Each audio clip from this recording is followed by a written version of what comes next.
Jeg vil gerne snakke om matematisk modellering. Og matematisk modellering, det bruger man, når man bruger matematik i samarbejde med andre fag. Når man for eksempel skal bruge det til at vise en sammenhæng. Og der er 5 hovedtræk i, hvordan man laver en matematisk model. Og det første er, at man indhenter viden fra det andet fag, som man vil bruge i samarbejde med matematik. Derefter så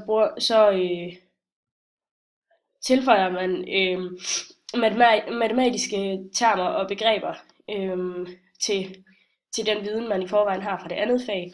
Så udfører man beregninger på viden derfra,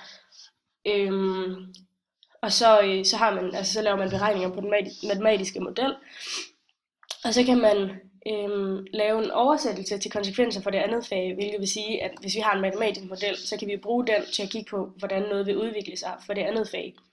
Og til sidst kan man så vurdere modellen, om den er, om den vil fungere, og om den er blevet for simplificeret, osv. Ja. Og så vil jeg gerne give et konkret eksempel på en matematisk model.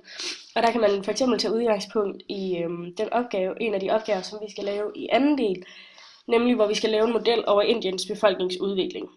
Og der bruger vi jo netop en matematisk model, hvor vi først får noget viden fra et andet fag, hvor vi finder ud af, hvor mange indbyggere der er, eller der har været igennem de seneste år i Indien.